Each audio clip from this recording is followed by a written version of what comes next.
প্রিয় দর্শক, যারা প্রকৃতই গরিব মানুষ, দারিদ্র্য সীমার নিচে বসবাসকারী ব্যক্তি, যাদের দিন চলা খুব মুশকিল, প্রকৃতপক্ষে যাদের রোজগারের জন্য কোনো সেই রকম ব্যক্তি পরিবারে নেই, তাদের জন্য সরকার দিতে চলেছে সুবর্ণ সুযোগ। দিচ্ছেন অন্তোদয় বা অন্ন যোজনা, অর্থাৎ AAY রেশন কার্ড। এই কার্ডের মাধ্যমে আপনি কিভাবে উপকৃত হবেন, কি কি পাবেন এই কার্ডের মাধ্যমে, কিভাবে করবেন তা সম্পূর্ণ জানানো হবে এই ভিডিওর মাধ্যমে।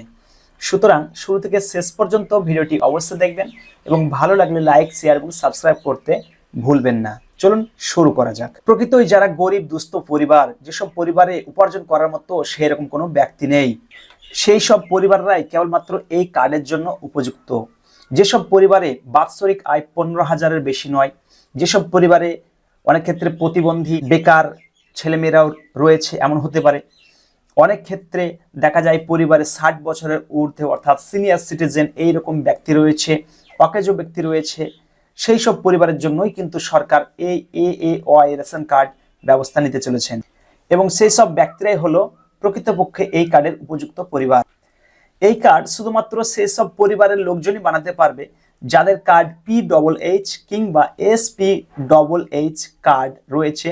সেই সব পরিবারের সদস্যরাই শুধুমাত্র এই কার্ডে কনভার্ট হতে পারবে। তাদের কার্ড যে নাম্বারটি রয়েছে PHH বা SPHH কার্ডে, সেই নাম্বারটি থাকবে।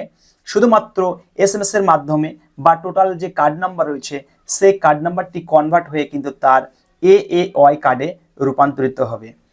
RPSI 1 বা RPSI 2 এই ধরনের পরিবাররা কিন্তু আমার জানা মতে AAY কার্ডের জন্য উপযুক্ত নয়। তবু আপনারা আপনার নিকটতম ফুড সাপ্লাই অফিসে যোগাযোগ করবেন, সেখান থেকে সমস্ত তথ্য সংগ্রহ করে তবেই কাজ করবেন।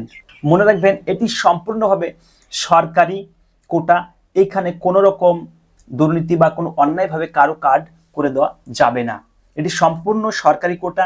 PHH বা SPHH কার্ড থেকে কিন্তু আপনি অন্তোদয় অন্ন যোজনা রেশন কার্ডের জন্য আবেদন করতে পারবেন।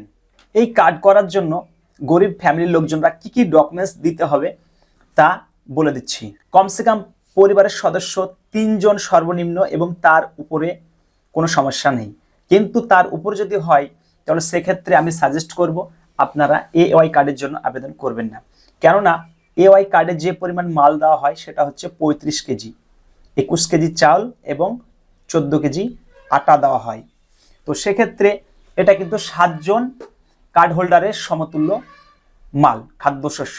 তাহলে সেক্ষেত্রে আপনি 7 জনের মাল পেতে যদি 7 জনই পরিবারে PHH বা SPHH কার্ড হোল্ডার থাকে, তাহলে সেক্ষেত্রে AAY করে মনে হয় না কোনো লাভ হবে। পরিবারে 3 জনের ওপরে রয়েছে, 3 জন 4 জন বা বড় জোর 5 জন, সেক্ষেত্রে আপনারা আবেদন করলে আমার জ্ঞান মতে সেটা ভালো হয়। এটি কোনো ক্রমেই অনলাইনে সম্ভব নয়।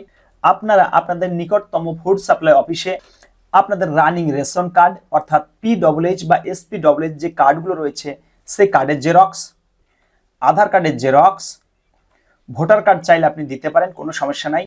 এবং যেহেতু আপনি দরিদ্র সীমার নিচে বসবাসকারী ব্যক্তি, তাই আপনার BPL লিস্ট আপনি জেরক্স করবেন।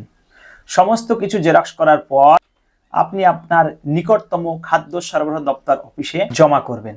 জমা করার কয়েক মাসের মধ্যেই খোঁজ নিয়ে দেখবেন বা আপনার যে কার্ডটি রয়েছে সেই কার্ডটির স্ট্যাটাস কিন্তু অনলাইনে চেক করে দেখতে পারবেন। তখন দেখবেন যে আপনার কার্ডের নাম্বারটি একই রয়েছে এবং আপনার কার্ডটি AAY নামে রূপান্তরিত হয়ে গেছে। ডিলার এভরিথিং সবকিছু কিন্তু ঠিকঠাক থেকে যাবে।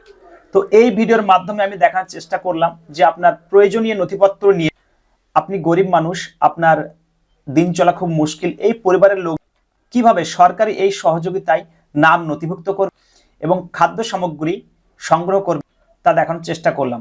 এছাড়াও আপনি আপনার নিকটতম প্রধান কিংবা মেম্বারের সঙ্গেও যোগাযোগ করতে পারেন। পৌর এলাকায় তাদের পৌরসভার অধীনস্থ অফিসে গিয়ে যোগাযোগ করবেন এবং গ্রাম্য এলাকায় গ্রাম পঞ্চায়েত কিংবা ব্লক লেভেলে বা ফুড সাপ্লাই অফিসে কিন্তু আপনারা যোগাযোগ করবেন। যদি আপনি প্রকৃতপক্ষে এই কোটার উপযুক্ত হন, তাহলে কিন্তু আপনি নিশ্চিত আপনার AAY কার্ডটি বা অন্তোদয় অন্ন যোজনা রেশন কার্ডটি হয়ে যাবে। এবং যখন কার্ডটি আপনারা হয়ে যাবে, আপনি কার্ডটি কিন্তু ডাউনলোড করে ডিলার কাছে যখন যাবেন, ডিলার কিন্তু আপনাকে আপনার প্রয়োজনীয় প্রাপ্ত খাদ্যশস্য বুঝিয়ে দিবেন। তো ভিডিওটি দেখার জন্য অসংখ্য ধন্যবাদ।